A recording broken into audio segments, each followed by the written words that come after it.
Môre aan julle almal, dis die 7de April, die jaar 2026. Ek gesels met jou. Vanoggend het ons manne van die woord gehad. As jy hierso in Pretoria bly, kan jy my gerus kontak by my e-posadres dawie.spies@gmail.com en ek kan jou vertel waar kom ons Dinsdae bymekaar. Interkerklik, sommer net manne, 6 uur tot 7 uur hier in Pretoria Oos. Ons kom lekker en ons gesels bietjie met mekaar. Bring die woord elke week.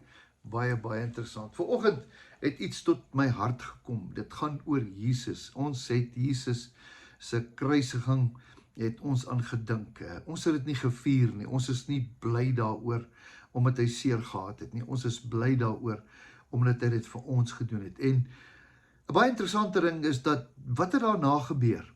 Jesus staan op. Hy verskyn eers dan aan sy disippels, en hy sê vir hulle moet daar by die see van Tiberias kom, waar daar 'n wonderwerk op pad is. Want jy sien, ou Petrus en die ouens wat nou lang vis gevang het, kyk, hulle was nie visvangers, hulle was hengelaars. Hulle het ernstig, hulle nou die hengeljobbie gedoen. En hulle is nou daar op die strand besig, en uiteindelik gaan hulle nou in, want hulle verskoning, hulle moet nou gaan hengel, want daar's baie op die spel, want hulle verkoop nou die vis. Hulle kan nou nie al die visse opeet nie. Hulle moet dan geldjie ook maak. Nou gaan hy uit en die disippels gaan saam met hom. En hier kom Jesus nou aan die een kant.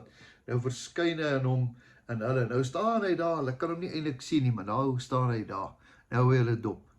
En dan kom hulle terug en dan hy vra vir hulle, het julle iets gevang? En sê hulle, nee, hulle het niks gevang nie. En dan sê hy, gaan terug. En dan gooi hulle aan die regterkant uit. Hierdie is vir my amazing. Dat Jesus, wat nou eintlik sy agtergrond was, sy pa was 'n skrynwerker, 'n carpenter. Nou kom hierdie carpenter seun en hy sê vir hierdie man wat sy lewe lank vis vang, hy sê, luister boys, julle vang verkeerd vis. Julle ouens het nie 'n idee nie. Vat nou die nette hierdie keer, gooi die regterkant uit. Ag, Jesus, tog asseblief, hou tog net by jou sake. Ons ken dit. Wat is die verskil tussen die linker en die regterkant?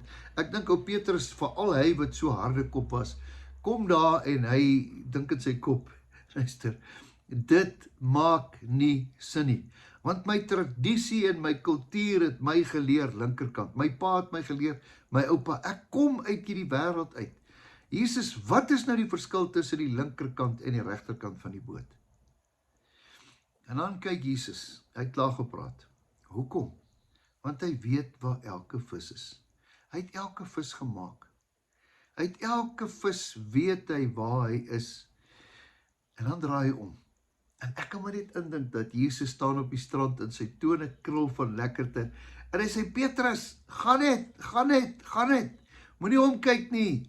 Doen dit net, want 2000 jaar van nou af, gaan ou Dawie Spies 'n boodskap bring, van wat gebeur, as geloof nie sin maak nie. Dit is eintlik waaroor dit gaan. Dan draai hy om, en hy sê vir sy manne, well, the carpenter's son has spoken. Weet hulle boys, ek weet nie lekker wat hier aangaan nie, maar die hele nag het ons niks gevang nie. Gaan hy in en dan gooi hy die visies, gooi die nette in, en dan roep Jesus die visse, elkeen by die naam, hey boetie, 153 van hulle, gaan beweeg 'n bietjie in daar, want ek wil 'n groot wonderwerk doen. Eerste wonderwerk na Jesus se kruisiging, is die visies wat hy in oorvloed, die Engelse het so mooi woord, abundance, het hy gebring. Dis my Here, dis hoekom hy gesterf het. Ons koppe sit in ons tradisies en ons verlede en hoe ons die dinge wil doen en hoe slim ons is. Want hy die boom kennis goed en kwaad, ons kennis, ons goed, ons kwaad. En dan sê, maar ek is die lewe. Kies my boom. Daai boom. Ek is die lewe. En dan kies ou Petrus dit. En dan kry hy oorvloed dat die nette amper moet skeer. Wat 'n storie. Wat 'n God. Jesus kom. En ek dink hoe hy homself geniet het, want ek dink daai Petrus was uitbundig. Ek dink hy het uit die vis uit 'n bommelakiesie gemaak. Ek dink hy het weer eens op die water geloop om Jesus 'n druk te kom gee, want Jesus kom gee vir hom oorvloedig. Genoeg, meer is genoeg, amper oorvloed, amper net skeur. Dis my Jesus, luister na hom. Luister na hom. Luister en jou siel sal lewe. Dis my boodskap vanmôre. Nie uit tradisie nie, maar luister vir sy stem. Kom ons bid saam. Here, baie dankie vir die woord. Dankie vir Petrus wat omgedraai het en geluister het. Dankie dat U hom geseën het met oorvloed. Here, kom so ook.